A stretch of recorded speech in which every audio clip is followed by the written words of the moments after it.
Quick question. If you had the opportunity to join a mission to colonize an alien planet, would you take it? Keep in mind that it's a one-way journey with no possibility of returning to Earth. Let me know your answer in the comments below. Anyway, on to the video. We kick things off with a mad dash through the grim forest. One silhouette is frantically being pursued by two vengeful phantoms, and predictably, the bastard being hunted is the asshole Liam. After his downright loathsome deeds, it seems karma has finally caught up to his hairy ass, and now the shadow of death looms over him. The hateful fucker, true to his cockroach nature, refused to go down so easily. He paused in his pathetic retreat and launched a counterattack on our boys, pelting them with the finger rifle skill. Our Chads, however, were Gs. They easily evaded or tanked the hits, finding no challenge in the pitiful attack. Liam, noticing this, cursed his luck. To think these bastards would push him this far. Well, since it had come to this, he had no choice but to use his trump card. Thinking so, the baboon motherfucker made a beeline out of the forest, heading for the sea in the distance. Upon reaching the shore, he immediately took a fighting stance, resuming his fingering of the boys. Wait, hold up.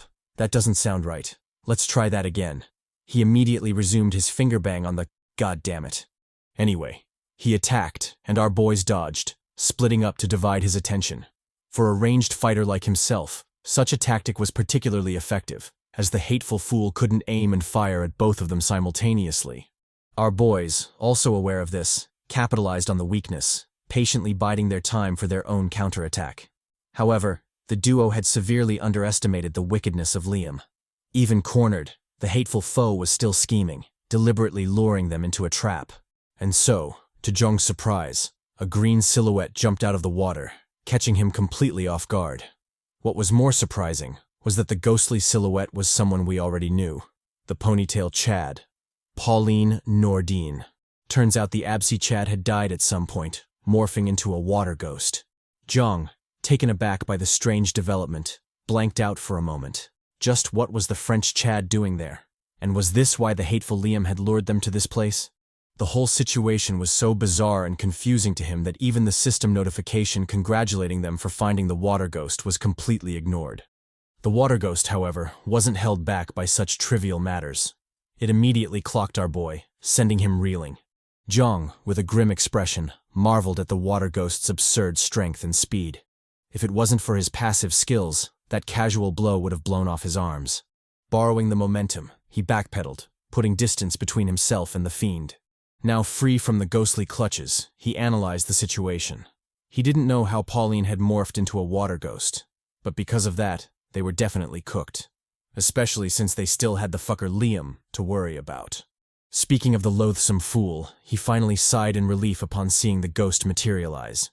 Even though the new boss was quite troublesome and had even forced him to retreat pathetically the last time they fought, to him, this was still a favorable outcome. So what if the monster clapped them all? It was still better than being hunted by them. Sometimes the best way to survive was to watch everyone else burn. Flashing Dwayne a cocky smile, he wished the Chad good luck in the upcoming battle. Oh, and just in case he was curious, it was indeed him who led to Pauline's current state. Of course, it wasn't intentional. He'd been scheming and backstabbing. You know, the huge. When the Chad suddenly turned into a water ghost. Turns out killing someone by the sea leads to them morphing into a water ghost. An oversight that almost cost him his life. Anyway, he'd done all that to get Pauline's souls, but because of the sudden transformation, he was forced to escape pathetically. Dwayne, hearing the asshole's rambling, immediately exploded in rage. Even at this point, this Liam bastard continued to surprise him with his trashiness. If he couldn't end this scum of a human, then he'd have no right to call himself the Unit Dwayne. Thinking so, Dwayne leveled up his strength buff skill to level 20. When he did, the skill underwent a bizarre transformation, evolving into the superior grade power of a beast skill. The skill did exactly what the name suggested, granting the wielder the physical abilities of a wild beast. With the new skill in tow, Dwayne lunged at Liam, appearing before the fool in seconds. Liam, stunned by the absurd speed, froze for a second, failing to guard against Dwayne's punch. The hit landed so savagely that Liam's body curved in before being flung into the air. Coughing up a mouthful of blood, Liam's eyes widened in shock. To think the Chad was that powerful. If he didn't immediately lock in, he might very well die here. Thinking so, he aimed at Dwayne, firing a barrage of finger bullets at him. Our boy, however, tanked all the hits, resolutely closing the gap between them. When he finally reached him, he clocked the hateful fucker, sending the fool crashing into the sandy shore. Dwayne, however, didn't escape scot-free. Turns out, in that brief moment of impact, Liam had used a secret technique, inflicting severe damage on him. Although he didn't know exactly what he'd done, the blow was deep enough to mess up his innards. Liam, finally recovering from the onslaught, sighed regretfully. He'd wanted to stab Dwayne's vitals with that blow, but alas, things didn't work out. However, because of that, he'd learned an interesting fact about Dwayne. The Chad had absurd strength skills, but none of them particularly protected his body. That is to say, if he could avoid his gorilla-like strength, then he should be able to inflict decent damage with his nail hook. Speaking of the nail hook, this was a skill that allowed the user to extend their nails and use them as hooks. Jeong, finally remembering he was the MC of this manhwa, spawned in real quick to give some exposition. He warned Dwayne about Liam's regeneration ability, the same cheat-like ability he had. If he was to fight the slimy fiend, he had to be wary of that. With that said, he immediately skedaddled, disappearing to who knows where. The gentle Chad was left pondering the matter. Not only did Liam have a regeneration ability, but he also had a shit ton of potions. Couple that with the obvious trump cards he was hiding, and it was apparent. Underestimating him was a one-way ticket to the afterlife. However, the fool wasn't all-powerful. He was at least sure his last hit did a number on him, and if he could press the attack, then avenging the mommies was a possibility. Liam, now all juiced up and fully recovered, challenged Dwayne to a second round. He was particularly interested in paying Dwayne back for that nasty punch earlier. Dwayne, not one to back down in the face of treacherous assholes, immediately pressed the attack. So what if the bastard had insane regeneration and trump cards? All he had to do was create an opening and pummel him to the ground. With that, he lunged forward, blocking and tanking all the finger bullets aimed at him.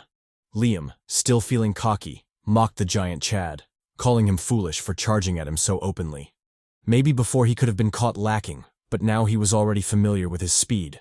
So what could he possibly do? Dwayne, however, didn't reply. He simply entered a punching stance, cocking his arm back. Before Liam could react, he immediately punched the sandy shore, kicking up a huge sand cloud. Liam, taken aback by the odd development, chuckled haughtily at the pathetic stunt. Did Dwayne really think he'd be tricked by something this obvious? No matter what he did next, his moves were predictable. He'd either appear from the right or the left. Either way, when he showed up, he'd have a nasty surprise waiting for him. Smiling grimly, he urged Dwayne to show himself.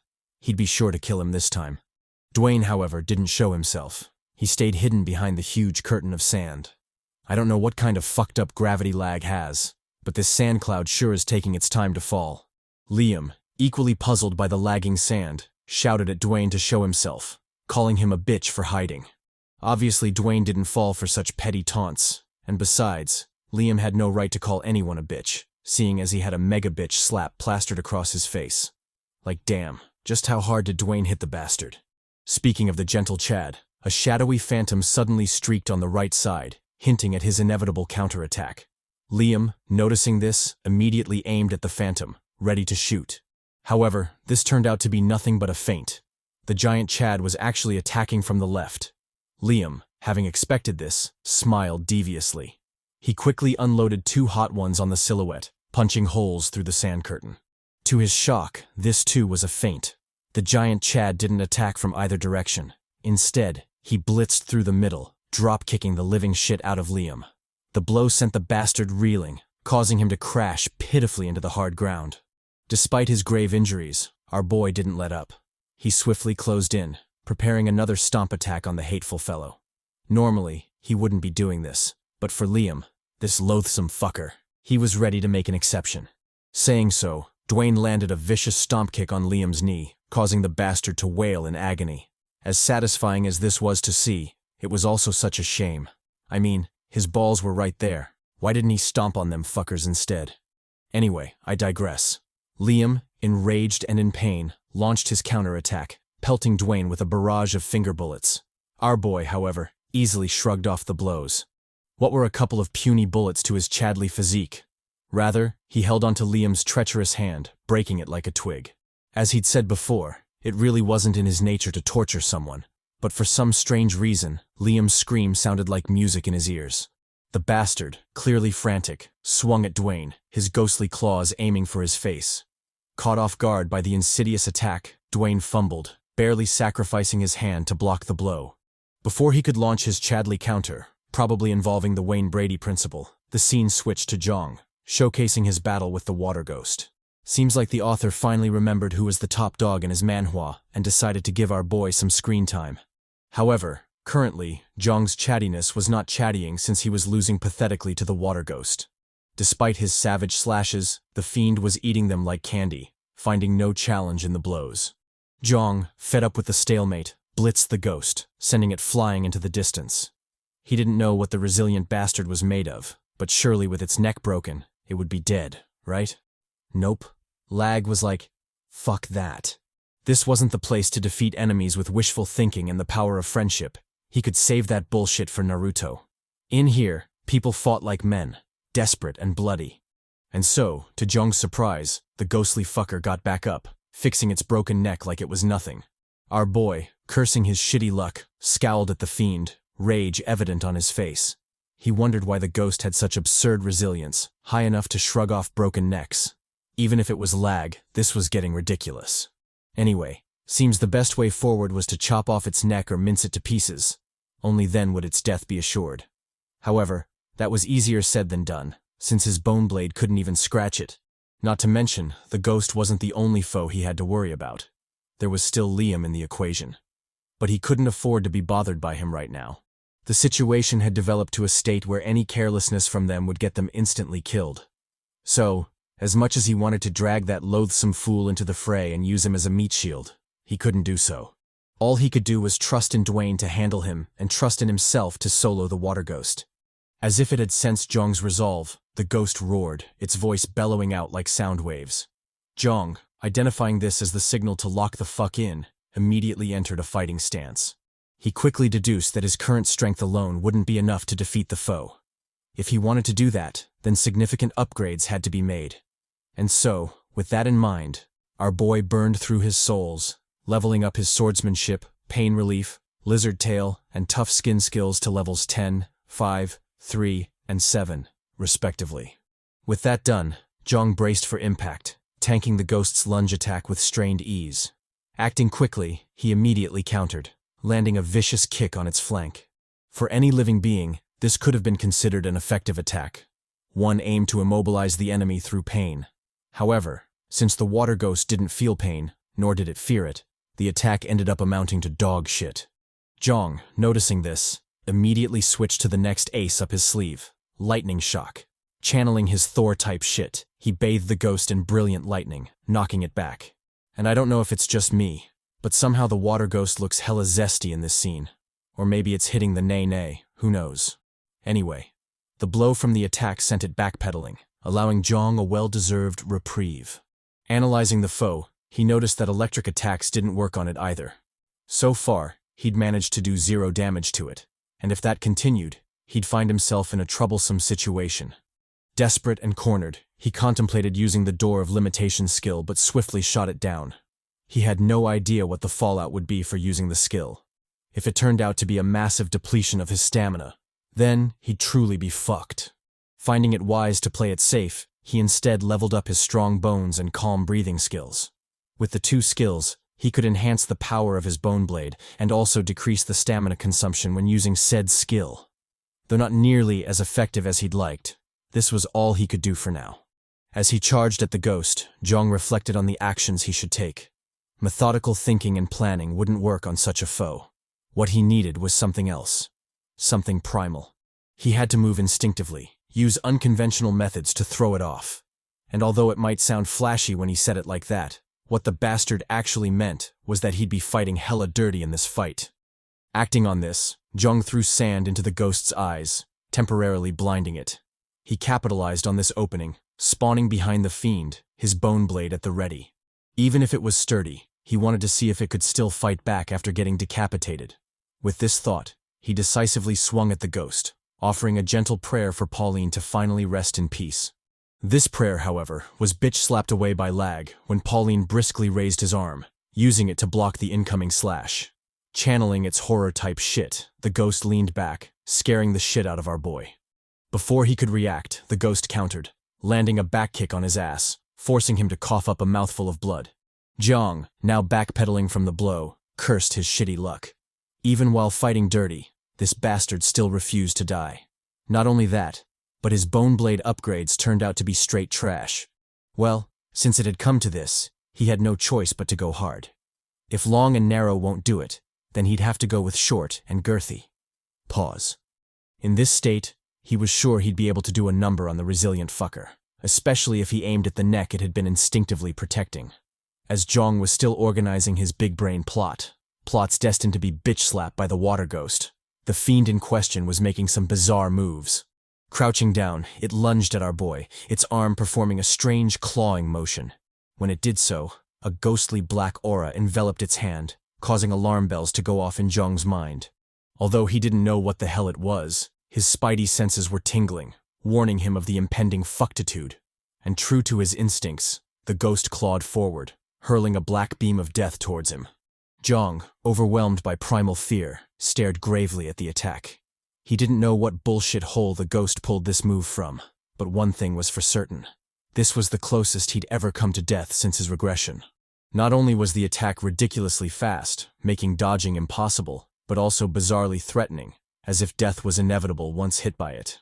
As things stood, his chatty ass might very well ascend to heaven after this blow. Before the attack could land and effectively kickstart an epic reunion with Garcia Mommy, we switched scenes to the bloody battle with Dwayne. The Chad, having narrowly blocked the lethal blow, clasped Liam's hand, yanking his bleeding arm from his ghastly claws. Applying pressure, he warned the bastard not to have any foolish fantasies of dying easily. He was to suffer so much that death would feel like paradise to him. Saying so, Dwayne pulled and twisted, breaking Liam's arm like a bloody twig. Overwhelming pain assaulted Liam, driving him to the brink of insanity. He shouted at Dwayne, promising to kill him in the most agonizing way possible. Dwayne, however, ignored the fool. He told him to shut his hole. If it wasn't for the possibility that he would turn into a water ghost after dying, then he would have long killed his hateful ass. That being said, just because he couldn't kill him didn't mean he couldn't make him wish he was dead instead. Saying so, Dwayne clocked the shit out of Liam, feeding the loathsome fucker a black knuckle sandwich. Dust clouds blew from the attack, and Liam, the loving recipient of this generous meal, had his face completely rearranged. Never had I ever thought I'd get this much satisfaction from watching a bastard bleed. But honestly, I believe I'm not the only one. Most of you are probably feeling the same way. And judging by Dwayne's expression, our boy is equally ecstatic. We switch scenes back to Jeong. Our boy, unlike us, was currently shitting his pants. Forget joy. He was instead in the deepest pits of hell, with the Grim Reaper gently pecking on his lips. No matter how hard he tried, he just couldn't find a feasible solution to his current predicament. All his skills and equipment were useless, and the only choice left was to somehow tank it and pray for the best. As he was still resigning himself to fate, a Chad in shiny armor came along, saving his doomed ass from death. Dwayne, with his power of a beast skill, roared at the claw attack, eating away at its absurd power. Jeong, capitalizing on this weakness, slashed apart the death beam, barely clinging to his life in that desperate moment. The ghost, however, wasn't done with its offensive. It immediately pressed the attack, lunging decisively at our boy. Caught off guard by the relentless barrage, Jeong tanked a punch from the water ghost, causing his innards to tremble violently. Dwayne, jumping back in, clocked the ghost, sending it reeling into the distance. With that assist, Jeong finally got a breather, which he used to settle his chaotic state. Done with the adjustments, our boys immediately pressed the attack, leaving no room for the ghost to adapt. Performing a jump attack, Jeong slashed off the ghost's hand, bathing his short sword with its blood. Dwayne, not to be outdone, charged back in, landing a brutal low kick on the fiend's leg. The fiend, however, was done playing punching bag. It countered Dwayne's blow, connecting a double punch to his chest. Jeong, capitalizing on the opening from its wild swing, lunged back in, his bone blade screaming murder.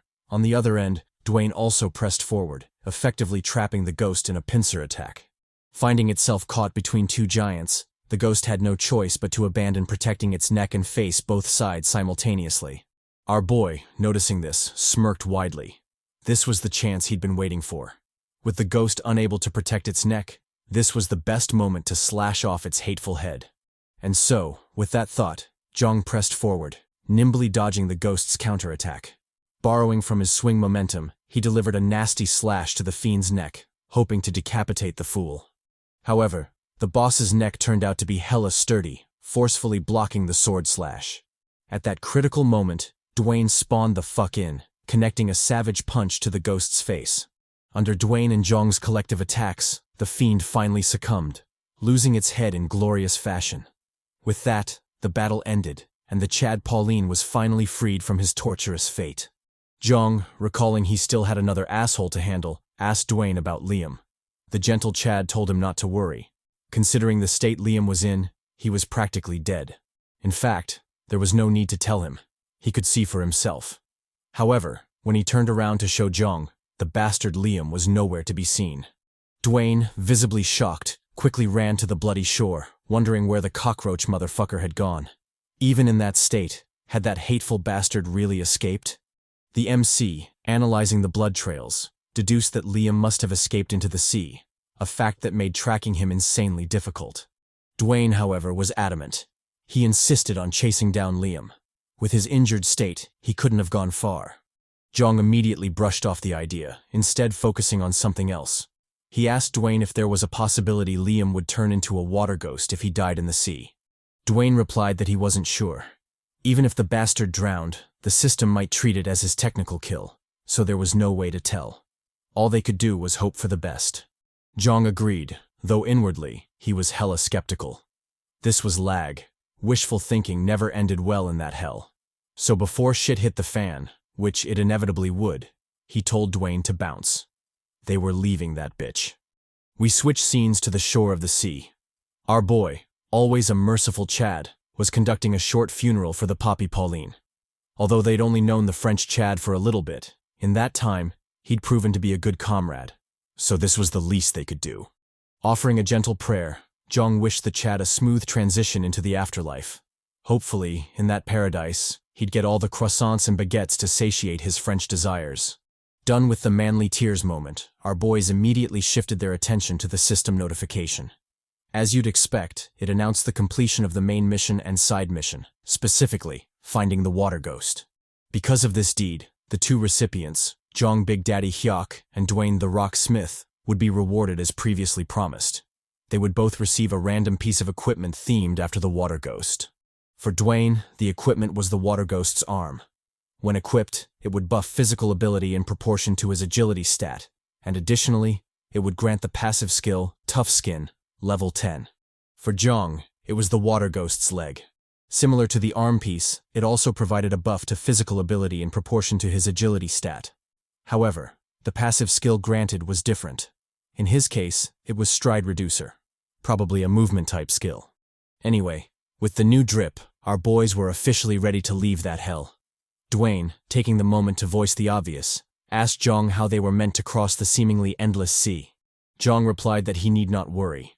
While he was being violated by the water ghost earlier, he'd happened to spot a boat off in the distance. Using that, they should be able to cross the sea. And so, the two Chads, now devoid of the mommies they once had, set off on their next adventure, hope evident in their hearts. If L.A.G had any shred of decency, it would send some baddies their way. However, they didn't hold out hope for that, especially since the sadistic author would just kill them off again. We switch scenes to the two Chads still braving the boundless sea. Dwayne, suspiciously more talkative than usual, worriedly asked Jeong if it was okay to proceed like that. They still couldn't see the end of the sea, after all. Jeong, still calm, replied that it was cool. Maybe Dwayne hadn't noticed, but the currents were subtly leading them in a specific direction. If he were to guess, then their destination should be at the end of said currents. Dwayne, still feeling uneasy, wanted to issue an objection when suddenly the whole boat trembled, violently thrashing on the chaotic sea. Taken aback, the two Chads immediately went on high alert, their focus shifting to the churning water. Dwayne, arguably with the worst timing in history, suddenly shouted at Jeong, letting him know he had something to confess. Jeong, obviously sensing where this was going, immediately shut down the sussy Chad. Just because he was maidenless didn't mean he wanted to explore the famous Brokeback Mountains. Dwayne, however, told him to cut the bullshit. That's not what he wanted to say. Instead, His real concern was that he couldn't swim. Jeong, hearing this, exclaimed incredulously. What kind of bullshit stereotype was Dwayne on about? Surely, as a modern-day black man, he should know how to swim, right? Dwayne, however, told him to chill. He was down with the culture, but he really couldn't swim. If the ensuing battle ended up being a water fight, then he'd truly be useless. Before Jeong could rack his brain for a solution, a silhouette jetted out of the water, cleaving their boat in two. The silhouette, to the duo's disbelief, was actually the asshole Liam, back to torment them even after death. Jeong, cursing the persistent motherfucker, drew his bone blade, rage evident on his face. Even after dying and turning into a water ghost, this cockroach Liam still insisted on making things difficult for them. Well, to hell with it. He would make sure to finish off the bastard this time. Saying so, Jeong launched his electric blast, bathing the ghostly phantom in blue. Liam, however, just tanked the hits, grabbing Jeong by the throat. Before Dwayne could react, Liam swiftly dove back into the sea, carrying Jeong along with him. Our boy, left dazed and confused, frantically planned his next move, worry etched on his face. He considered diving in after Jeong but quickly remembered that he couldn't swim. If he did so, then he'd only be a liability to the big unit. Then should he stay there? No, that wasn't an option either. Because of that asshole Liam, the boat was broken beyond repair, and it was just a matter of time before it completely collapsed. Surviving on it was definitely not an option. As he was still contemplating his next step, 2 new water ghosts jumped out of the sea, scaring the shit out of him. Dwayne, understandably shocked, stared at the water ghosts, wondering where these fuckers had even come from. That aside, what was this dude doing with a basketball in L.A.G? Was the author high or something? Well, it's not like he had the luxury to jest. Now was the time to lock the fuck in. We switch scenes to Jeong, still being dragged into the depths. Our boy, having expected this, immediately activated his water-breathing skill, taking huge gulps to steady himself. Some might be stunned by such developments. But for him, a regressor, this was just another Tuesday. He, more than anyone, knew how sadistic L.A.G was and had always been prepared, stocking up on the relevant skills. However, even if that was the case, he still found himself struggling, unable to pry Liam's hand from his neck. Not to mention, Liam wasn't the only ghost he had to be wary of. From the looks of it, this sea had turned into a graveyard for the players in B531, and now that graveyard was wide open, releasing all its inhabitants to hunt his sorry ass. Jeong, resolute not to die so pathetically, called upon his bone blade, immediately morphing it into its second form. Even though Liam had turned into a water ghost, that didn't mean his previous injuries were gone. Rather, the sweet damage Dwayne had dealt him was still evident on his body. If Jeong wanted to survive this ordeal, then he had to capitalize on said damage and pave a way for himself to safety. Thinking so, Jeong savagely slashed off Liam's arm, kicking himself free from the bastard. With that done, our boy immediately prepared to leave, wanting no part in the smoke the other ghosts promised. However, before he could move, he suddenly saw a massive wall in front of him, causing him to hesitate. Jeong, brows furrowed, wondered what the hell was going on. From what he could remember, there wasn't a wall in the sea when he was still above water, so what the fuck was this? Could it be that L.A.G had hidden the door to the next room below the sea just to fuck with them? Well, this was L.A.G, so it was entirely possible. However, something about this wall gave him a very bad feeling. As he mulled it over, Jeong suddenly realized why the wall gave him the creeps. It wasn't a wall at all. Rather, it was the skin of a stupidly humongous being. And that said being was now wide awake. Its ghastly eye locked onto Jeong. Predictably, our boy said, "Fuck that." He immediately turned to flee. Only a lunatic would stick around and fish in such troubled waters. But despite his quick and borderline cowardly response, how could the beast let him escape so easily? It quickly opened its mouth, sucking in all the water in the surrounding area. Jeong, caught up in the turbulent currents, was also properly sucked, his soul almost leaving his body. However, despite all this, he still wasn't deterred. He swiftly said deuces to the big bastard, turned around, and swam with all his might. Under the intense pressure of death, our boy gave it his all, using every ounce of strength to escape. And as unbelievable as it was, he finally figured out what was chasing him. It turned out to be a whale. A big-ass, big-back mutant whale, a special variant found only in L.A.G. Jeong, delighted by his findings but still undoubtedly cooked, doubled his speed, doing everything in his power to swim against the sucking force. Unfortunately, even this fell short, and our boy was reluctantly pulled into the whale's mouth, powerless to stop it. The end. Psych. I'm just fucking with you. How could our boy die so easily? After being swallowed up and drifting in darkness for what seemed like an eternity, a system notification sounded, welcoming him to room B54. Jeong, understandably confused, wondered which idiot came up with the brilliant idea to make a whale's stomach a challenge room. If he found that perverted bastard, he'd be sure to whoop his ass. The system, however, was unbothered by his ramblings. It swiftly explained the room's mission. The main mission was to kill that which looked like a human, but was not. It further added that once the imposter was killed, the one who pretends to be human would be enraged. Honestly, I don't know if the translation is just ass or if something else is going on. However, from what I can gather, there are 2 imposters in the room. The main goal is to kill the first imposter, but doing so would piss off the second imposter, making things even more dangerous. So in essence, the goal was the same as usual. Fuck shit up and survive. Jeong, still kneeling in the darkness, switched his focus to the 3rd system notification. This panel highlighted the rewards promised once the main goal was completed: 30 souls and a random passive skill. It also highlighted the bonus side mission, which was to kill the second imposter. If he did that, he'd be given an additional reward, specifically, a rune currently owned by the second imposter. Done with the mission details, Jeong analyzed his surroundings.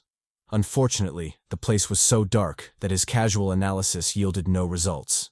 Activating his Owl Eye skill, a skill that, honestly, I genuinely don't remember him getting, he could finally pierce the darkness and see as clearly as day. Our boy, now with his sight back, groped the walls, trying to get a feel for how sturdy they were. To his shock, he realized that, contrary to the soft, wet, and mushy feel you'd expect from a whale's innards, the walls were surprisingly sturdy. In fact, they had the same indestructible structure as the walls of the various rooms he'd tested before. That is to say, the stomach of the whale was a true and bona fide room, one able to lead him to the 6th basement floor, if he conquered it. Although he still couldn't wrap his mind around how such a thing was possible, he chalked it up to this being L.A.G. Anything was possible in that hell. Deciding not to dwell on it, Jeong inevitably had his thoughts wander to the CHADY. He sincerely hoped the unit survived, even if the possibility of that happening was low. Damn it, of all the black stereotypes Dwayne could have chosen to portray, why the fuck did he pick not knowing how to swim? That was such bullshit. Because of that, he might very well lose his best comrade in that hell. Well, it had already happened, so there was no point in fretting over it now. His mission remained the same. He would survive, conquer, and escape L.A.G, even if he had to do it alone. Acting on this, Jeong resolutely made his way down the gloomy corridor. Well, it couldn't really be called a corridor, more like the innards of a whale. Or, in other words, he was deep in them guts. After walking for a while, Jeong heard a low rustling sound from up ahead, causing him to pause. Though it was still indiscernible, he could vaguely identify it as the sound of footsteps. And if there were footsteps, then it only meant one thing. He wasn't the only one alive there. Acting quickly, Jeong immediately summoned his bone blade and entered his fighting stance, ready for whatever shit might fall. However, even after waiting for a bit, the other party didn't make their move. It seemed they too had sensed Jeong and responded accordingly. Our boy, mulling it over, deduced that the other party must be setting up an ambush just as he had been doing. Well, if that was the case, like hell he'd let them prepare. He'd rather hit their ass with a preemptive attack, catching them off guard. Acting on this, Jeong swiftly made a beeline for the corner, his electric shock sizzling in his palm. When he got there, he decisively launched his attack, hoping to catch the stalker lacking. However, the creepy fellow pulled a reverse Uno on his ass, catching him lacking. Just when he thought he had the upper hand, the stranger blasted him with a light skill, effectively blinding him. Though not particularly powerful in terms of physical damage, the light skill, when used properly, as in this case, could instantly nerf the attackee's fighting potential. Jeong, now finding himself in a perilous situation, cursed his rashness. If only he'd been more patient, he wouldn't have fallen for such a simple trap. Well, it had already happened, so there was no point in beating himself up over it. From his calculations, he'd need a couple of seconds to fully recover his eyesight. However, that didn't mean he couldn't fight back.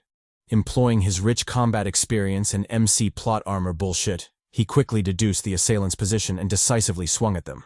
However, the slippery fellow nimbly dodged his attack, rendering it useless. Jeong, picking up on a new trail, swiftly launched another attack, bathing the corridor in lightning. Unfortunately, even this missed, making the total L count 2. Our boy, tired of taking L's, decided on a tactical retreat, hopefully buying enough time to recover. He rapidly backpedaled, putting distance between himself and the enemy. After a bit of vigilant waiting, his vision gradually cleared, enabling him to see his attacker at last. To his, or rather my, delight, the new frenemy wasn't a monster but instead a gothic mommy doing the Spider-Man pose. However, just because the author heard my prayers and gifted us another baddie didn't mean our boy could relax. From their short exchange earlier, he'd identified her as a formidable enemy, one capable of giving even him a hard time. The gothic baddie, eyeing our boy warily, praised him for his rich combat instincts. Even when blinded, he could still trace her and attack in her direction, an act that greatly surprised her. However, as much as she could glaze him all day long, it was time to stop fucking around. She let him know she had no desire to fight him, so she'd very much appreciate it if he didn't attack her as well. Upon hearing the subtle hints of cooperation, both I and Jeong immediately identified her as a potential mommy. Specifically, the mommy Kara, gothic girl Levine. Her public attribute was that pain and damage would be doubled whenever she received a physical attack. Currently, her highest skill level was 13. Jeong, obviously less thirsty than I am, questioned Kara on how he could trust her. This was L.A.G after all. Words didn't mean shit in that place. Kara replied that her words were genuine. If she'd wanted to attack him, she would have done so earlier instead of restraining herself. Jeong, warily eyeing the baddie, noted that she wasn't showing any obvious signs of hostility. However, he'd be a fool to believe what she showed. Not once or twice had he been fucked over by innocent-looking people, so it was best to be careful. Addressing Kara, he asked her how long she'd been in that room. Kara replied that it had been approximately 10 hours. She then emphasized her earlier response, saying she truly had no desire to fight him. Not for a couple of souls, at least. To her, it was better to team up and kill monsters rather than attack and kill fellow humans. Jeong, analyzing the naive baddie, asked her if she was alone. Kara confirmed this, explaining that all her companions had died in the previous room. As for what room she meant by previous, it was room B531. The same room Jeong had just left. Our boy, mulling it over, noted that the mysterious water ghosts he'd seen at the end were most likely Kara's companions. If that was so, then her story had a bit of credibility. Kara, on the other hand, was equally eyeing our boy, utilizing her filming equipment skill to study him. And yes, I shit you not, the skill is actually called filming equipment. I don't know what fucked up naming sense the author has, but hey, it is what it is. The MC, noticing her glowing eyes, told her to stop wasting stamina and whip out her light skill. She might not know this, but unlike her half-baked filming equipment skill, oh god, what a stupid name, he could actually see her quite clearly. Kara, enlightened and a bit panicked, immediately deployed her light skill, letting its glow cover the gloomy corridor. Jeong, analyzing the glow, identified it as the light that flashbanged his eyes earlier. To think Kara had actually leveled it up to M rank, an action that greatly puzzled him. As far as he knew, the light skill was just a basic skill, so why level it up that much? Or was there a hidden component he was missing? Well, no point stressing over it. The baddie had the right to do whatever she wanted. Speaking of the baddie, she asked Jeong what he planned to do. Would he believe her words, or would they part ways there? Jeong, always the gentleman, swiftly deactivated his bone blade. He too had no desire to fight and kill pointlessly. Saying so, he calmly walked past Kara, heading deeper into the corridor. After walking for a while, he casually turned and rizzed Kara. What was she doing just standing around? Didn't she want to go with the big poppy? Well, it was completely up to her, so she could decide. Kara, a bit flustered by our boy's CHADY aura, stuttered for a bit before following suit. Like hell she'd miss out on such an opportunity. With that, a new baddie joined the squad, and we immediately switched to them walking deeper into the dark corridor. Kara, taking advantage of the moment, asked Jeong about his situation. Had he been alone the whole time? Jeong replied that he had a team, although most of them were dead already. Kara, picking up on this, asked if they were in the same situation. Jeong denied this, explaining that in his case, one of his comrades had managed to survive, though they were eventually separated. Kara asked why that was the case, and Jeong replied that it was out of their control. The monsters had attacked, forcing them to split up and him to get sucked into that room. However, he was not particularly worried about his companion. The dude was a CHADY unit, so he was sure he'd survive somehow. As they talked, Jeong's steps gradually slowed until he completely stopped. Gazing forward, he visibly scowled at the lingering smell of blood in the air. Addressing Kara, he warned her to be careful. Shit might get active soon enough. The gothic mommy, also picking up on the smell, asked Jeong if the scent was coming from the hidden silhouette off in the distance. Jeong confirmed this, though he added that he sensed no movement from the fellow. From the looks of it, the only way to learn more was to get closer. And so the duo cautiously advanced until the shadowy silhouette was completely revealed. It turned out to be a dude with his heart completely removed. Kara, gazing at the corpse, stated that she knew him. He was one of the bastards that had killed her friends in the last room. Jeong, studying the crime scene further, noted that there weren't any signs of monsters attacking. From the looks of it, this seemed like a murder committed by humans. Kara wasn't particularly surprised by this. She told Jeong that the group that had attacked her team were precisely the kind of scum who would kill anyone if it benefited them. Jeong, mulling it over, stared deeper into the darkness. If what Kara said was true, then the bastards must be up ahead. Probably up to no good. However, even with that being said, something about the baddie's story didn't make sense to him. If her whole team was wiped out, then how did she escape, without injuries at that? Kara, hearing the question, sighed sadly, her eyes downcast. She let Jeong know that the attack was an ambush. They were facing off against the fishmen when suddenly a group of 4 ambushed them from the rear, causing significant casualties to their group. Deeming it a lost battle, she, alongside Pauline, made a run for it, barely escaping with their lives. Hearing the mention of the French Chad, Jeong gave more credibility to her story.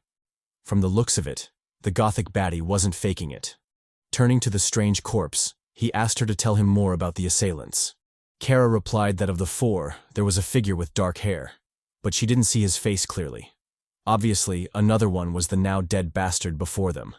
As for the remaining 2, one was an abnormal old man with white hair and a mustache, while the other was an asshole with the distinct characteristic of shooting out his nails like bullets.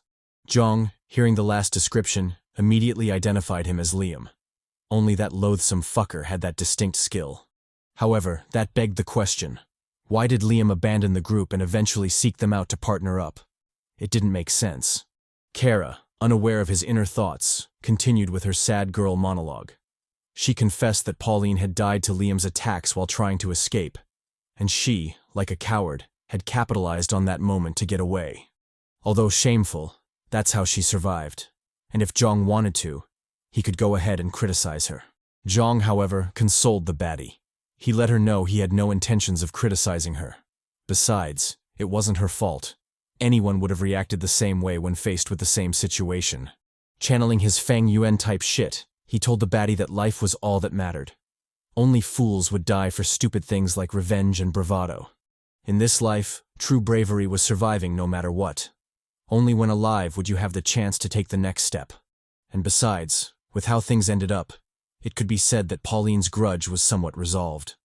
Kara, hearing this, puzzlingly asked what he meant. Jeong replied that Liam, the bastard, had a bit of history with them.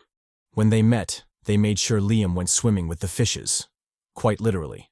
So that is to say, of the original 4 attackers, 2 were now dead, and only 2 remained. Kara, hearing this, heaved a sigh of relief. At least some of her comrades' grudges had been resolved. However, if this fool was here, didn't it mean the other 2 were probably lurking nearby? Jeong, always the chill Chad, told her not to worry about it. They'd find out soon enough anyway. Kara, taking the hint, immediately dropped the issue. Instead, she asked Jeong if she'd passed the test. Upon Jeong's feigned puzzlement, she told him to cut the bullshit. It was quite obvious he was testing her. Testing to see whether she was trustworthy or not. Well, what was his conclusion? Did he deem her reliable or nah? Jeong, taken aback by her acute senses, replied passively. He let the baddie know that she had barely passed. Of course, this was a lie. With how desperately maidenless he was, any mommy would pass the trust test ASAP. Kara, however, had no idea how severely parched Jeong was. She falsely chalked up his response to him being cold. Well, not that it bothered her. It was actually better if he didn't trust so easily. Our boy, tactically switching the topic, questioned Kara about her individual battle prowess. Did she have enough strength to solo a fight? Kara replied that she was blessed with them hands. So long as she wasn't ambushed, she could guarantee a victory against most players. As she was still self-glazing, rustling and groaning sounds came from up ahead, causing them to stop. The duo, now on high alert, watched attentively as a bloody hand rounded the corner, followed by a severely injured man. The bastard, with a gaping hole in his flank, desperately called out to them, begging to be saved. However, upon learning that he was one of the two attackers, Jeong instead entered a battle stance, ready to fuck shit up. This, however, wasn't necessary, as the Mohawk motherfucker soon toppled, dying pathetically due to his wounds. Kara, taken aback, asked Jeong what was up with the treacherous fool. Jeong replied that, judging by his familiar wounds, he must have been done in by the same person who killed the other dude. As for why he'd done so, he had no idea. As he was still mulling it over, a new silhouette rounded the corner, catching him off guard. Jeong, visibly spooked, wondered how the creepy dude had sneaked up on him, bypassing his flawless detection. Not only that, but the old perv wasn't human, as evidenced by the fact that his character panel displayed his characteristic instead of his public attribute, as is the case when encountering a monster. Speaking of the character panel, it highlighted the monster's name, Zepeckio. Its characteristic was that it was similar to humans, but not quite. Currently, its highest skill level was 18. The crazy motherfucker, eyeing the duo, praised them for looking like a great couple before losing all interest in them. It then shifted its focus to the dead bastard, casually collecting his souls. Jeong, witnessing this, immediately went on high alert. Never in his multiple regressions had he ever heard of a monster like this. Not only that, but the bastard seemed capable of using souls, which was truly outrageous. If he were to guess, then this being was the true reason Liam abandoned that group and sought them out. Zepeckio, with a crazed look in its eyes, finally turned to face the duo, urging them to partner up with it. Jeong, however, ignored that bullshit. Who would be crazy enough to team up with a monster? And besides, the fact that this thing could freely move between rooms meant it wasn't to be underestimated. How could he add such a time bomb to his squad? Thinking to this point, our boy immediately locked the fuck in, burning his souls to level up his skills. He leveled up Calm Breathing and Electric Shock to levels 15 and 10. Upon reaching level 10, Electric Shock underwent a qualitative change, morphing into the superior skill Electric Level 1. With this new skill, he gained the ability to freely morph and shape the electricity to his desired form. Done with his preparation, Jeong swiftly entered a fighting stance. Zepeckio, noticing the duo had no intentions of submitting, immediately changed its tone, instantly becoming more aggressive. It warned the duo not to refuse, as refusal meant they'd be killed by him. On top of that, if they still refused, then he'd make sure to properly entertain Kara, giving her a bit of this and that. Damn, this bastard. Kara, hearing that, immediately got enraged, yeeting the pervert bastard with a fireball. Turns out the casual light she was using was actually a level 9 fireball, capable of outrageous damage. Jeong, realizing this, sweated slightly. However, because of that, he was finally convinced of Kara's sincerity. She truly had no desire to fight humans. Locking back in, our boy manifested his electric skill, morphing the currents into a whip shape. Addressing Kara, he laid out the battle plan. He'd restrict Zepeckio's movements while she attacked the fucker from the back. With that said, Jeong immediately lashed out his whip, trapping the beast in an electric bind. The bastard, tanking through the electric shock, threatened Jeong to think through his actions carefully.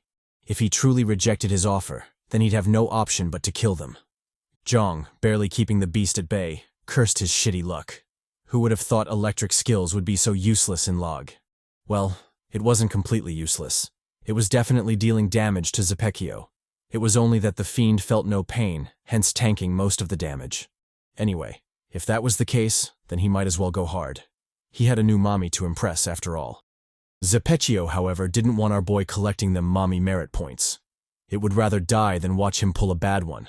As such, it stubbornly tanked the scorching electricity, narrowing the gap between them. Jeong, cursing the fiendish bastard, stared tensely as it charged at him. Who would have thought the freak would disregard its own injuries just to kill him? In fact, it was so ruthless that its eye popping out barely made it flinch. However, all things had a weakness, and for Zepeckio, this bastard, it was its humanly appearance. Turns out losing an eye for it was a bigger deal than Jeong expected. Not because it did damage to it. Nah, fuck that. It didn't care about that at all. Rather, it was because losing the eye meant it no longer looked human, something it paid particular attention to. Realizing its eye was gone and its alleged beautiful face was incomplete, Zepeckio burst out in rage, wailing at the top of its lungs. He threatened to kill Jeong, boil his bones, and drink their soup. Damn, when did this become a xianxia manhua? The bastard, completely livid, mastered its strength, forcefully breaking the electric binding. Now free, it mad-dogged Jeong, intending to deliver on its earlier promise. Our boy, sweating bullets, cursed the fiend some more. Why couldn't it be a team player and die obediently? And besides, what was this bullshit about losing its beautiful human face? Since when was this bastard considered beautiful? As he was still contemplating the absurdity of it all, Kara called out, instructing him to move aside. With ample preparation, her attack was finally ready, and she didn't hesitate to light shit up. Channeling her Escanor-type shit, she unleashed a volley of fireballs at Zepeckio, flaming his ass. The fucker, now nice and crispy, backpedaled from the attack, wheezing pathetically from the damage. However, it quickly collected itself, locking back onto our chads. Jeong, taken aback by this, wondered what was up with the fiend. Although it seemed crispy, it didn't seem to have received any fatal wounds. In a sense, it was both damaged and unscathed, which made no fucking sense. Kara, also picking up on this, asked Jeong worriedly what they'd do. Jeong replied that it was simple. They'd light his ass up once again, and if that didn't work, then they'd do it again and again, up till the bastard finally croaked. He refused to believe there was anything unkillable in L.A.G, not after all the waifus he'd lost. Locking the fuck in, our boy decided to launch his pièce de résistance. Maybe because he hadn't used it before, some of you chads might have forgotten he had it. However, how could I, your poppy, forget about it? In fact, I had been dreaming of this, waiting for the moment our boy unleashed this masterpiece. And so, when that arm split apart and that bone shot out, I knew it was time. Time to lock all the fuck in. Jeong, equally excited, wheezed heavily from the skill's activation. Although the move was OP, it came at a significant cost, rendering his arm immobile.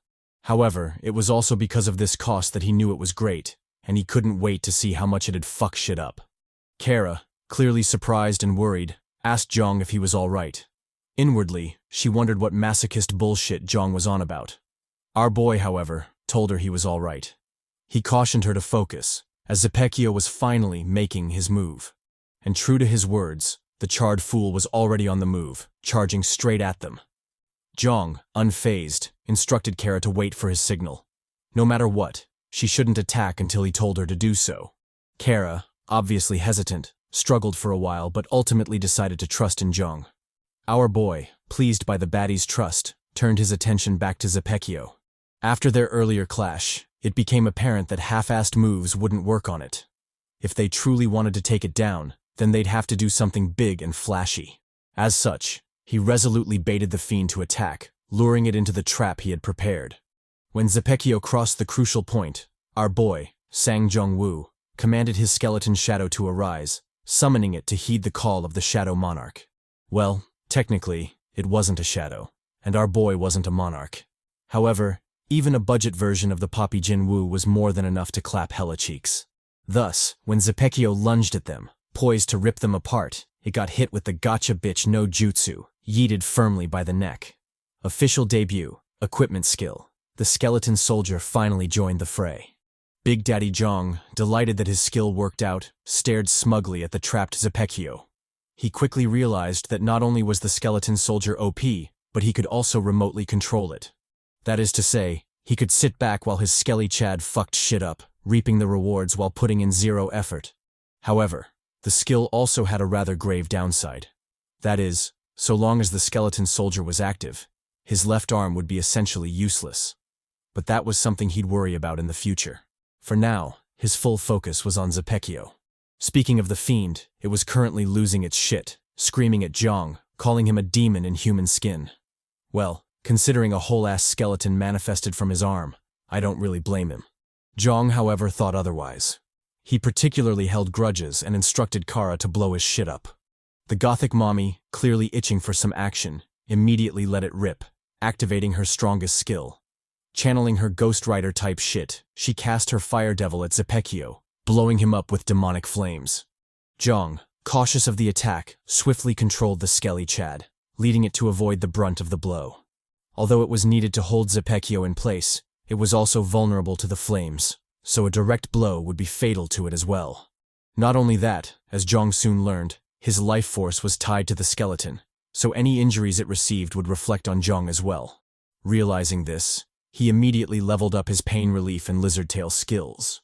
Only then did his injuries settle. As for the skelly Chad, though they had a shared life force, it also had a self-healing factor, meaning it would regenerate its own injuries regardless of Jeong's input. Jeong, noticing this, marveled at the wondrous detail, though he immediately lamented its monstrous stamina consumption. Moving forward, he'd have to be cautious with the skill. Otherwise, he might find himself in quite a pickle. We switch back to Zepeckio, still bathing in the devil flames. The bastard, clearly on a whole new level of cockroach, surprisingly weathered through the attack, his life force still evidently intact. Enraged and in pain, it bellowed out a ghastly wail, threatening to kill the Chads this time. Kara, however, wasn't down for the cliché villain monologue. She immediately lit his ass up, forcing Zepeckio to stop his monologue and defend clumsily. The baddie, surprised that the fiend could still block, worriedly asked Jeong why the fucker wasn't dead yet. Our boy, equally confused, asked why she was asking him. It wasn't like he was the encyclopedia of L.A.G. Well, technically, he was. But even he was puzzled by Zepeckio, finding the beast an enigma. On one hand, he was hella weak, suffering their attacks pathetically, while on the other hand, he was tanking those attacks, suffering 0 fatal injuries despite the onslaught. It truly was a bizarre case. Zepeckio, frantic from the beatdown, howled at them, cursing them for turning their backs on him. As he'd expected, L.A.G wasn't a place trust could exist. It was a deceitful hell, filled with treacherous bastards. Saying so, he eliminated all restraint, lunging at the duo with murderous intent. Jeong, however, had something for his charred ass. He swiftly controlled the skelly Chad, leading it to tackle Zepeckio. Doubling down, he comboed the move with an electric blast, zapping the shit out of the fiend. Zepeckio, helpless against the onslaught, decided on a more desperate counter, opting for a mutually destructive approach. If the skelly Chad wouldn't let him go, then he'd drag the bastard with him to hell. Thinking so, he grabbed onto the skelly, jumping high into the air. Before Jeong could respond, he rammed into the ceiling, using the skeleton soldier as a buffer. Amidst the skelly's silent screams, Zepeckio didn't let up. Instead, he crashed into the left wall, then the right, doing his best to shake it off. When even that didn't work, Zepeckio said, "Fuck it," and unleashed an absolute crash fest on the cave walls, bashing the shit out of the skeleton.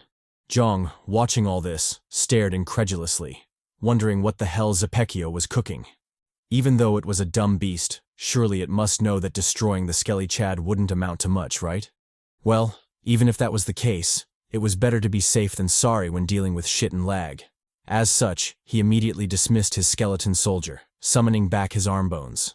Surprisingly, when the bones returned, they set back in like a messed up jigsaw, needing no additional healing. And although this made no fucking sense, we can chalk it up to this being L.A.G. Nothing made sense to begin with. Our boy, now a retired budget Sung Jin-woo, stared cautiously at his arm, trying to assess any hidden drawbacks. When he realized there were none, he instantly shifted his focus back to Zepeckio, who, for some reason, was still thrashing the cave walls. Choosing to ignore him for now, he asked Kara if she had any big damage moves left. Kara replied that she indeed had something. However, for it to land, Zepeckio had to be restrained for a while. Jeong, hearing this, told her not to worry. If that's all she needed, then he'd deliver, even if he had to hold him down by his teeth. As he said this, a silhouette suddenly crashed beside him, catching him completely off guard. To his and Kara's surprise, the silhouette turned out to be Zepeckio, who'd moved at incredible speed, landing right between them. Capitalizing on their stunned shock, Zepeckio immediately made his move, charging straight for Kara. According to him, the one most deserving of death was this gothic wench, as without her, he wouldn't have been cooked so badly. Jeong, a fraction too late, watched helplessly as Zepeckio's arm tore through the air, aiming straight for Kara's heart. Cursing his shitty luck, he wondered if the bastard author wanted to kill off another of his baddies, forever trapping him in this maidenless hell. Well, fuck it. If that's how the author wanted to play it, then he had no choice but to revolt. If he had to secure his waifus on his own, then that's exactly what he'd do. Thinking so, he immediately reflected on what he could use to counter this threat. After mulling it over, he finally arrived at a feasible yet extremely dangerous solution. However, what choice did he have? If he didn't act now, Kara was as good as dead.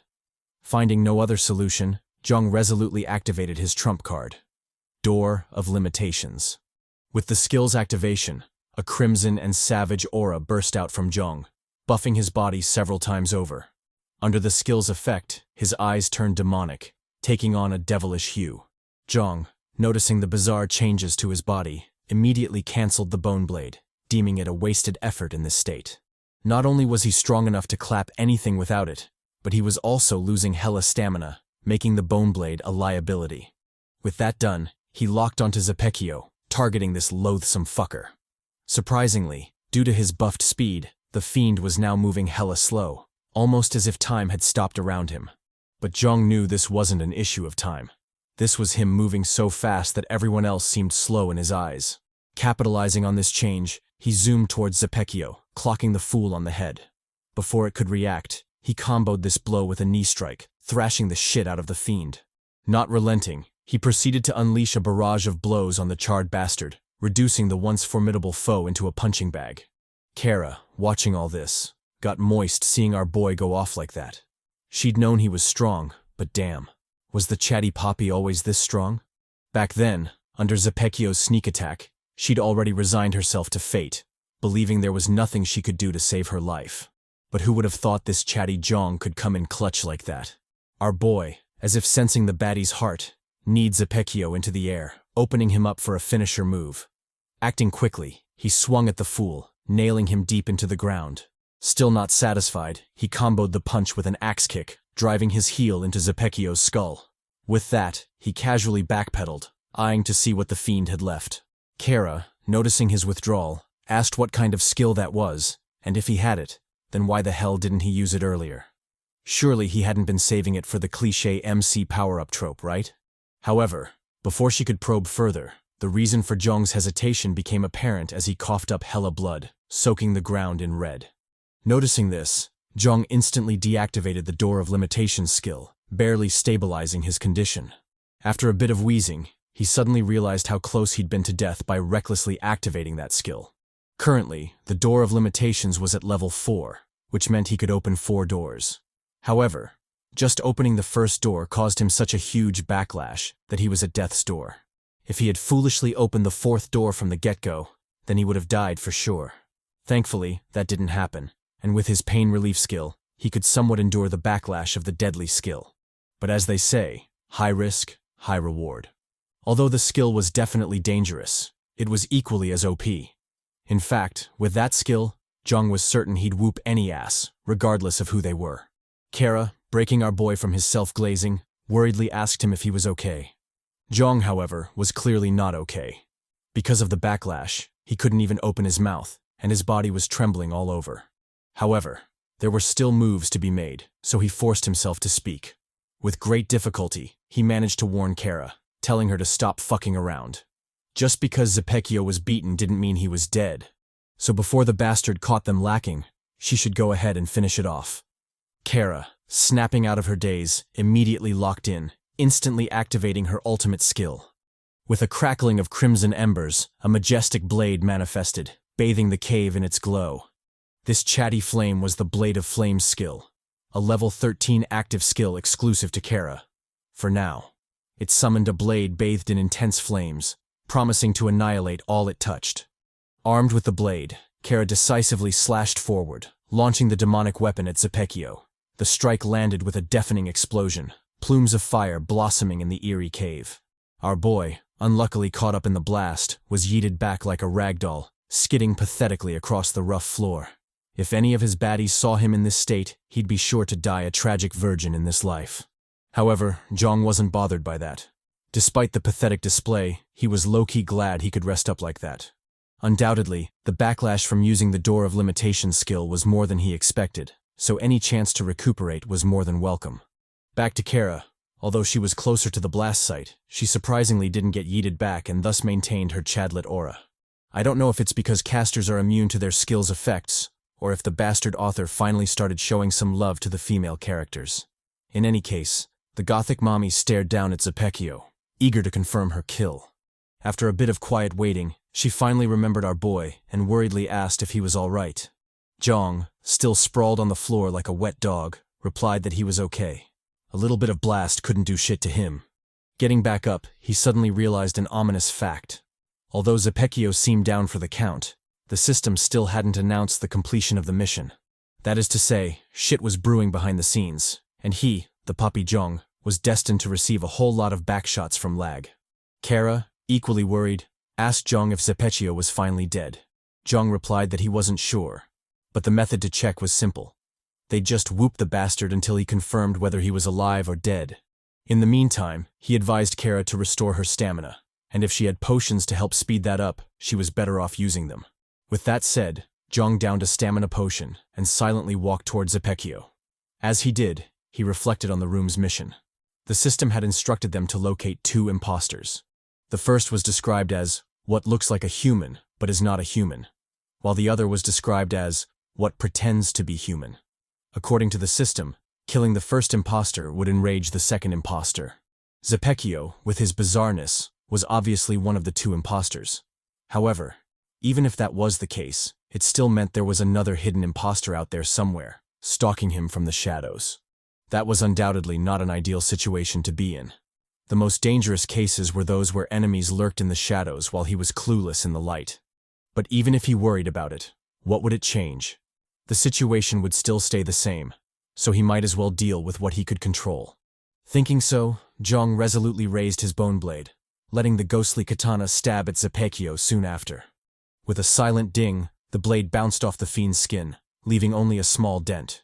Jeong, noticing this, frowned in annoyance. He didn't know what kind of material Zepeckio was made of, but it definitely featured an absurd, defensive quality. In fact, when he was thrashing it earlier in his limitation form, he'd gotten the feeling that he was punching wood. Gazing down at it, he wondered what the hell it might be. And with L.A.G being what it is, it could literally be anything. As he was still mulling it over, a hoarse voice called out, proclaiming itself to be a man. The duo, obviously shocked by this, immediately took their battle stances, ready for shit to pop off. Kara, clearly a curious Dora, asked Jeong yet another question. She wanted to know if Zepeckio had spoken just now. Damn, bitch. What's with the questions? Are you the mommy of questions or something? Jeong, obviously more gentle than I am, replied that he wasn't sure. Just when he wanted to speak some more, the hoarse voice returned, and this time they clearly traced it back to Zepeckio. The cockroach fiend, seemingly allergic to death, wailed out, saying that he was human. He shouted this again and again, venting his frustration that no one believed him. Our duo, with the fuck that no jutsu, immediately distanced themselves from Zepeckio, clearly wary of the tweaking fiend. To their shock, Zepeckio suddenly jetted into the air, crashing loudly into the roof. As the dust cloud settled, a bizarre scene materialized before the duo. Zepeckio, the weird fuck, was pinned to the roof, held in place by a thin pillar. As if that wasn't creepy enough, charred skin and flesh suddenly started to rain down, bathing the duo in a pungent scent. At this point, even a blind person could see that shit wasn't right, and it was undoubtedly time to get the fuck out of there. However, before the duo could move, Zepeckio started screaming again, shouting that it wasn't human. As it did so, the thin pillar holding it up gradually shrank, lowering it slowly to the ground. The duo, noticing this, racked their brains for a solution, wondering what L.A.G was cooking this time. However, the treacherous game didn't keep them in the dark for long. Soon, Zepeckio reached the ground, and its true nature was finally revealed. Most of you might have already guessed this since the name was a bit on the nose, pun intended. But yes, the true nature of Zepeckio was Pinocchio, the beloved and innocent wooden doll who deeply desired to be human. And in typical L.A.G fashion, the cursed game corrupted that idea, giving rise to this vile monstrosity, Zepeckio. Jeong, also realizing this, scowled visibly. He'd known L.A.G was cooking something. but he never thought this would be it. The cursed Pinocchio, however, wasn't going to give him time to settle his feelings. It slowly walked toward them, asking if they were human or nah. In a sickening twist, it grabbed hold of its long nose, brutally breaking it in half. The duo, witnessing this self-mutilation scene, responded in arguably the best way. Lit that bitch up. Who in their right mind would let such an enemy cook? In any case, they decided to feed Zepeckio some fireballs first, and if he survived that, then they'd discuss it later. The fiend, however, said, "Hell nah, we're discussing it now." It easily tanked their attacks, suffering 0 damage. In an enraged tone, it asked them what they were doing. Humans shouldn't behave like that. They should discuss things with words first before resorting to violence. But for them, they immediately responded with violence, which could only mean one thing. They weren't human. Saying so, Zepeckio suddenly burst into rage, expelling all the souls it had collected. With the souls no longer limiting its body, it quickly grew massive, reaching well over 3 meters. Now in its true form, it mad-dogged the duo, promising to kill them all. Jeong, eyeing the creepy fiend, couldn't help but have a sickening feeling in his gut. No matter how he thought about it, this wasn't going to be an easy fight. Zepeckio, as if proving him right, suddenly started growing again, towering over the duo. It repeatedly promised to kill them, insisting that it wasn't lying. If it lied, then its nose would grow, and if it did, then it wouldn't become human. That is to say, Zepeckio really meant that shit. He truly wanted to kill our Chad. Doubling down on its threat, it promised to dig their hearts out and eat them. Maybe then it would really become human. Jeong, seeing the situation spiraling way out of control, stepped forward to respond. He instructed Kara to prepare her strongest attack, something guaranteed to bring that bastard down. As for him, he'd act as the bait, buying enough time for her to attack. Kara, clearly skeptical, asked if he could truly do it. Their last exchange with Zepeckio hadn't been that great after all. Jeong replied that it didn't matter whether he could do it or not. He'd get it done regardless. This was L.A.G. The choice to retreat was never given in this hell. Saying so, he resolutely walked forward before suddenly sprinting off, rapidly closing the gap between them. With the boost from his electric skill, Jeong was very confident in his speed, even daring to challenge the Flash in this state. However, again, this was L.A.G. There was always a bigger dog in this game. Before Jeong could react, Zepeckio suddenly spawned beside him, inches away from his face. Our boy, scared shitless, immediately jumped back, narrowly avoiding a critical attack. Sweating bullets, he wondered how the hell the fiend had gotten so fast. In fact, if it wasn't for his chatty reaction, he might as well have been cooked with that blow. However, even if he cursed about it, it still wouldn't change what he had to do. Zepeckio had to die. Otherwise, he'd be the one dying there. Thinking so, Jeong resolutely locked in, eager to clap some wooden cheeks. Man plans, and God's laugh. As much as Jeong intended to clap Zepeckio, the fiend had no intention of dying so easily. Instead, it took the initiative, bringing the fight straight to Jeong.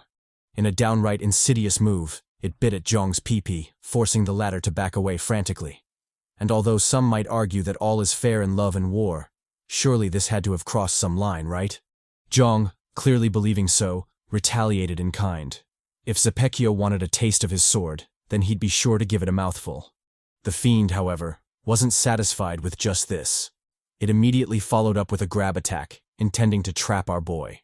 Jeong, catching on to its scheme, quickly kicked off Zepeckio's arms, using the force to retreat. Luckily, he did so just in time. When Zepeckio's sneak attack finally came, the sheer might behind the blow sent out shockwaves, hinting at how monstrously disastrous it was. Now backpedaling, Jeong couldn't help but gulp at the absurd attack. If he'd faced it head-on, he would have been cooked, his strong bones be damned. However, Zepeckio wasn't done. It charged at Jeong, arms opened for a spear tackle. Jeong, finding himself on the defensive, opted for a change of tactics. Since normal attacks were ineffective against Zepeckio, he decided on a more concentrated assault, hoping to prevail through quality. Thinking so, he launched a condensed electric blast, aiming it at the fiend. Unfortunately, even this wasn't enough, as the fool easily bitch-slapped it away, continuing its charge toward Jeong.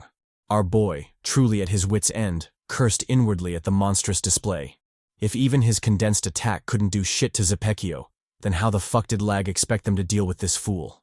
Enraged and aggrieved, he continued his clumsy retreat, doing his best to dodge the fiend's deadly attacks. As he did so, he thought back to Zepeckio's earlier block. Why had the fiend gone out of its way to swat away his assault? If it was truly invincible, then it should have just tanked the hit. So why block? Did it mean its weakness was its eyes? Although it was just a guess on his part, Jeong took note of the idea, planning to use it later.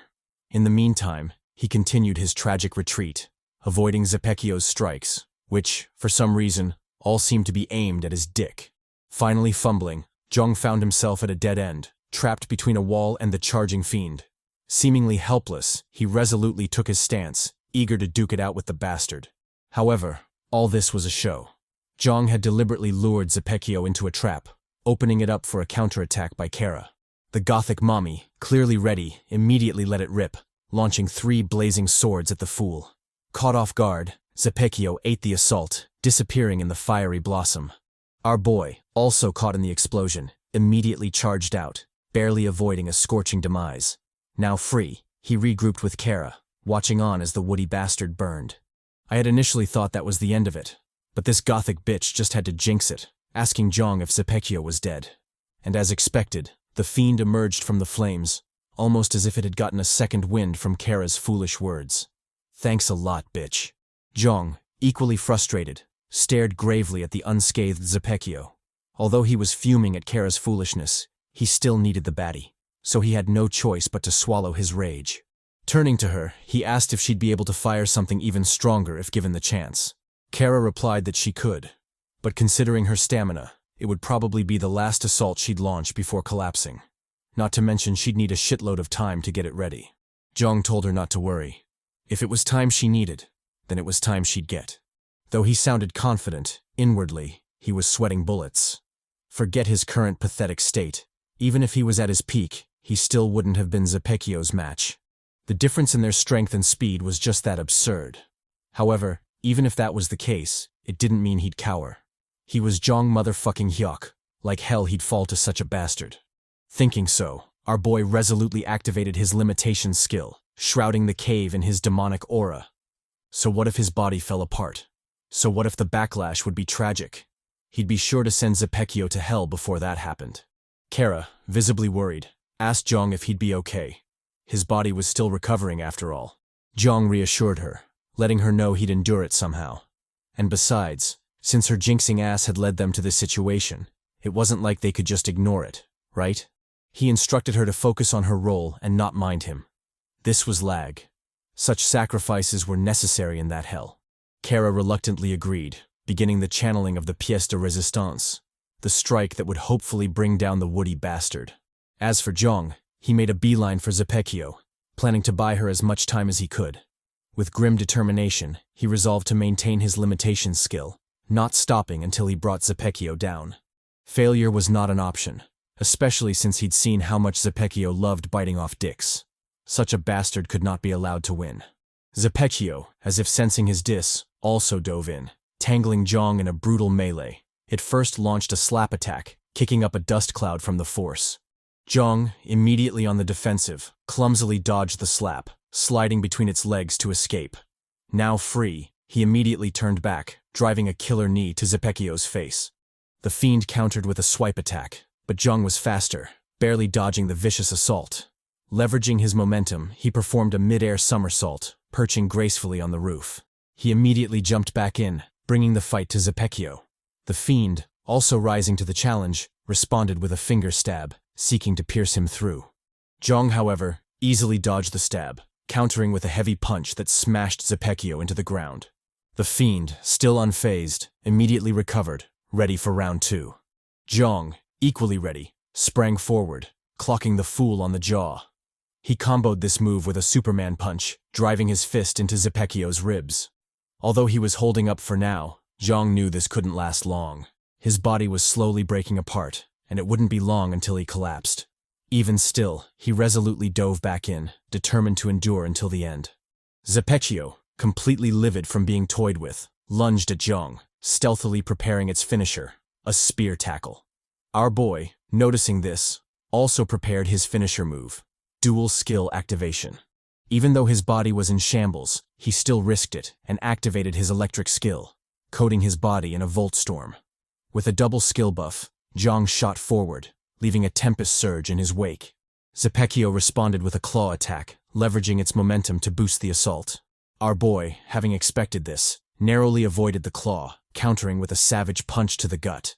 Because of the massive momentum, Jeong's punch kicked up a shock storm, forcing Zepeckio's body to cave inward.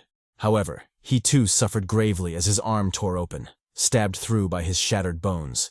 But Jeong ignored this pain, using more force to send Zepeckio flying.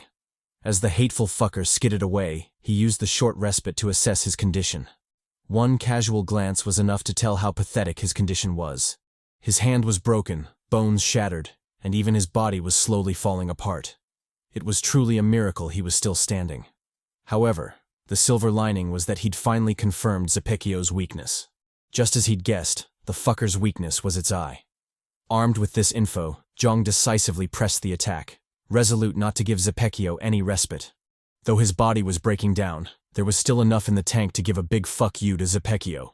Our boy, channeling all his Sigma, Poppy, and Big Daddy aura, glided through the air, using his electro to air walk.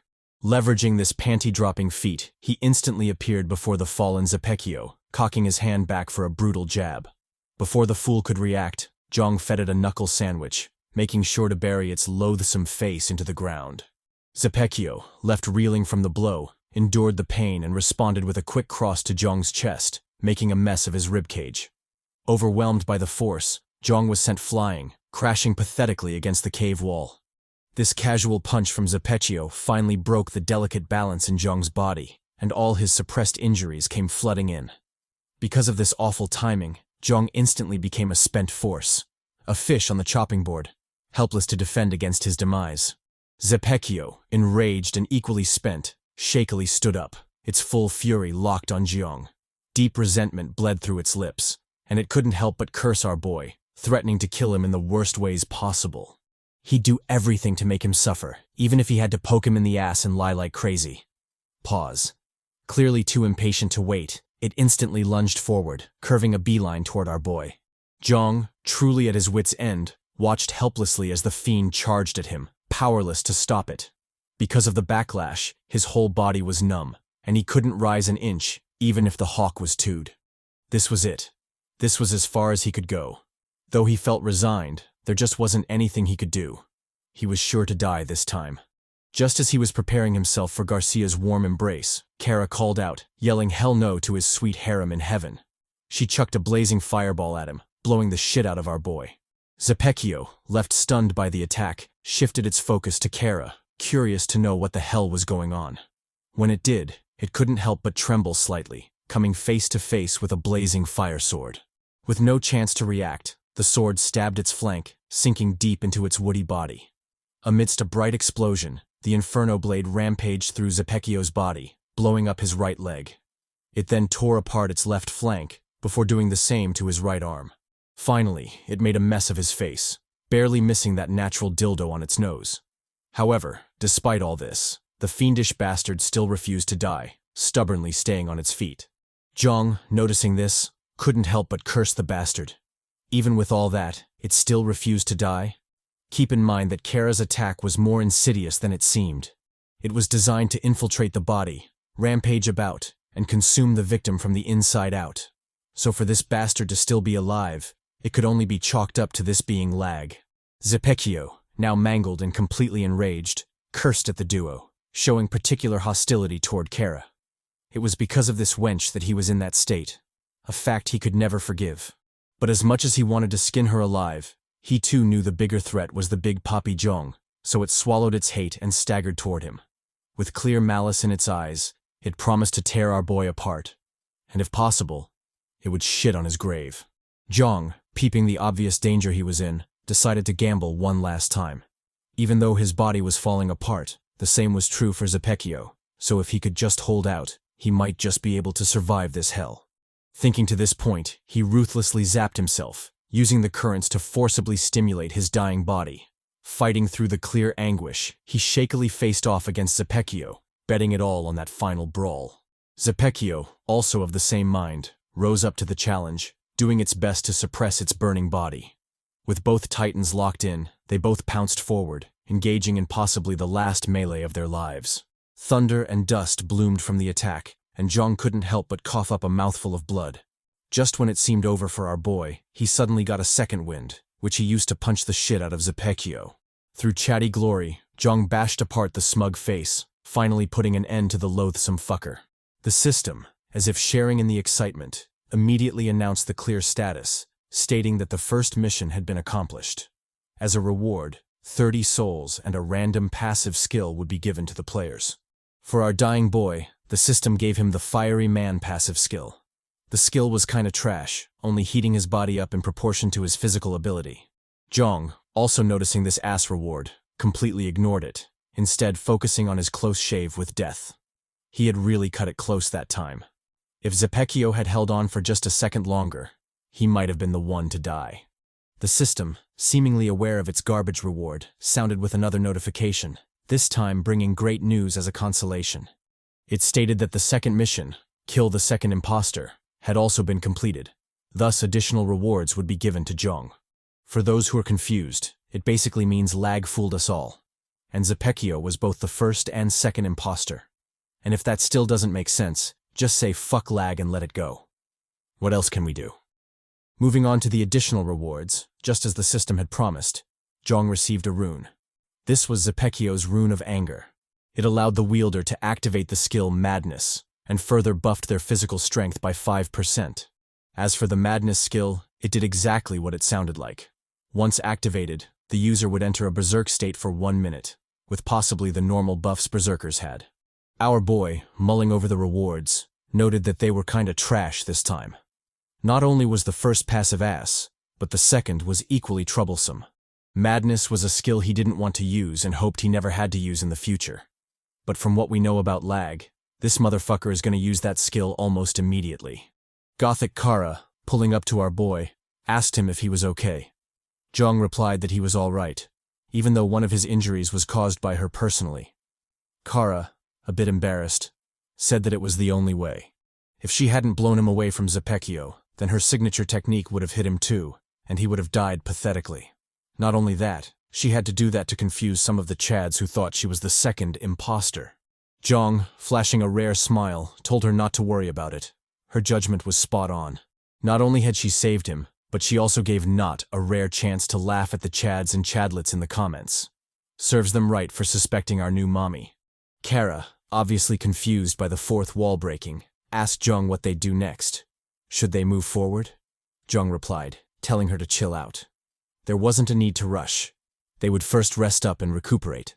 Only then would they move out. However, in typical L.A.G fashion, just when they thought things were simmering down, shit suddenly hit the fan, and the whole cave started shaking. The duo, obviously taken aback, wondered what the hell L.A.G was cooking this time. With eerie, foreboding looks, they turned in the direction of the incoming chaos. To their shock, a flood of doom swept their way, turning their already perilous situation even worse. Jeong, always quick with his reflexes, grabbed hold of Kara, making a quick getaway into the connecting corridor.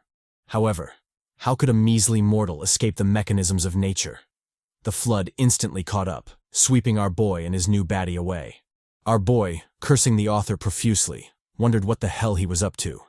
Damn it, after killing his last boo, did he want to drown this one as well? The author, as if saying fuck yeah, influenced the scene, forcing our chaste MC into a dark hole.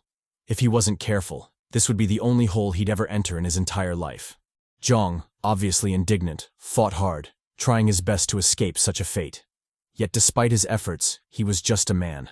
How could he compete against nature? He instantly lost the fight, getting sucked into the dark vortex. After a bit of pointless drifting, a portal finally appeared, spewing out the duo like worthless trash. As for where they ended up, the system announced it as the next floor, Room B611. As the duo lay sprawled on the floor like wet pigs, a shadowy silhouette stealthily approached them, exclaiming in surprise upon seeing them. Jeong, equally surprised, gazed at the hidden silhouette, marveling at the wonders of fate for regrouping like that. Predictably, the shadowy silhouette was none other than Dwayne, who had somehow survived and bagged himself a baddie. And it wasn't just any baddie. It was the one and only Mommy Maytal, Jeong's old boo from his past regression. Our boy, shocked beyond belief, ogled at the bad one, vague memories flashing through his mind. How could he forget that delicate and gentle bod, one further amplified by its loyal soul? This was indeed his mommy Maytal, the very same from his last life. But why was she there? Was she also trapped in the regression like him? Such thoughts traced through Jeong's mind, causing him to blank out for a second. He wordlessly stared at the baddie, seeing a version only he could. Dwayne, completely oblivious to Jeong's struggle, rambled on like an idiot, expressing his disbelief at meeting him there. Jeong, however, completely ignored him, his full focus on Maytal. And I gotta say, I sorta get it. That thang be thanging. After a bit of creepy stalking, Jeong finally realized that the Maytal before him was different. Not only was her public attribute different, but she also didn't seem to recognize him. Almost as if her shell was intact, yet her soul was different. Realizing this, Jeong reluctantly peeled his eyes off the baddie, trying his best to calm his chaotic mind. Dwayne, offering a bit of backstory, let the duo know that he'd met the maiden in the last room, B532. He assured them that she was good people, so they need not worry. Shifting his focus to Kara, he curiously inquired about her origins. Kara, dodging the question, asked Jeong if this was the friend he'd mentioned before. Upon Jeong's confirmation, she couldn't help but glaze Dwayne, saying that he looked reliable as fuck. Maytal joined the banter, silently pointing at Jeong's injuries. She then gestured toward the healing room, hinting that he should get some treatment. Kara, marveled by the gentle maiden, praised her for being kind and gentle, to which Maytal flashed a beaming smile, melting the ice from my frozen heart. Dwayne, clearly wiser from experience, linked Jeong's grave injuries to the difficulty of the room. If even the big dog could get that injured, then the room must have been hell. Jeong confirmed this, adding that he'd survived purely by plot armor. If things had dragged on, even that wouldn't have saved him. Returning the question, he asked Dwayne how his challenge was. Dwayne replied that things were tough, but he had the maiden Maytal there to help, so they somehow made it through.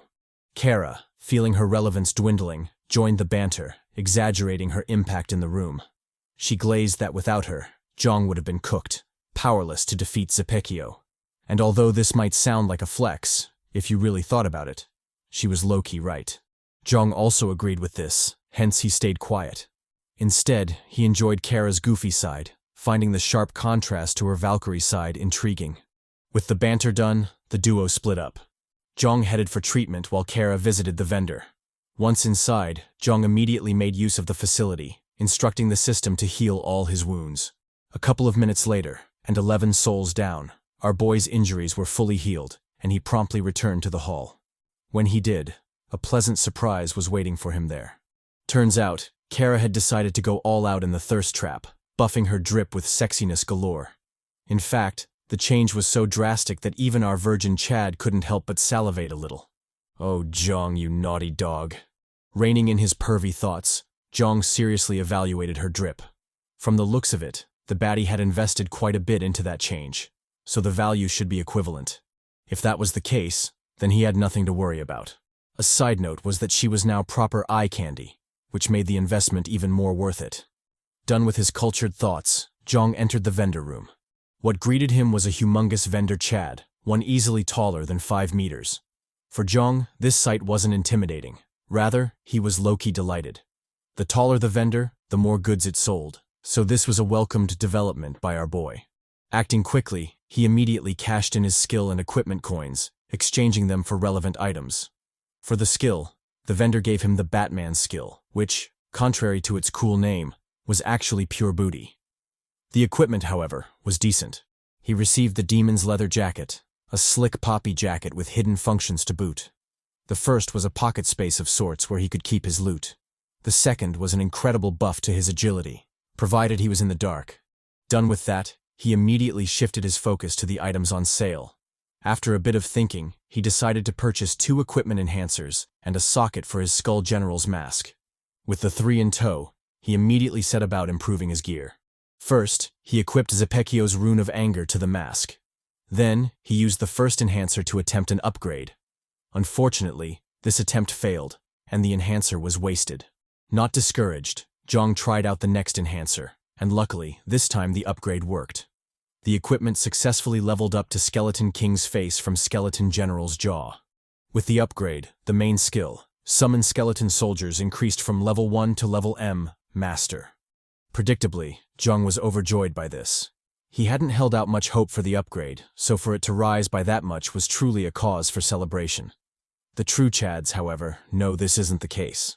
Since L.A.G is never generous, we can already predict a shitshow for our boy in the future. One way or another, he's gonna have to pay for that luck, even if he has to toot that ass. Jeong, clearly oblivious to this, tested out his new mask. Surprisingly, it got absorbed into his skin, disappearing completely from view. Though stunned, he quickly adapted, leaving the vendor's room soon after. Back in the hall, the new squad geared up, ready to face the new hell. And in case you hadn't noticed, the old flames were outfit matching. Probably the author's attempt at being slick. Our boy, still down bad, gazed intensely at Maytal, wondering if she truly didn't recognize him. As he channeled his inner Diddy, Dwayne caught him staring and immediately taunted. He teased Jeong for being thirsty, saying that his eyes would pop out at that rate. But he didn't blame him though, since Maytal was indeed foxy. Jeong, sensing the tease in Dwayne's tone, told him to stop spewing bullshit. It wasn't what he thought. Locking back in, he shifted the conversation to the next room. Upon the shift, Dwayne suddenly turned solemn. He confessed his doubts to Jeong, expressing his lack of confidence in the next challenge. Jeong, equally worried, sighed helplessly. It wasn't like they could do anything about it. This was L.A.G. Their only choice was to either go forward or die. Although the odds were stacked against them, they could only give it their all and hopefully make it out alive. With that, the squad resolutely entered the next hell, ready for whatever shitshow might follow.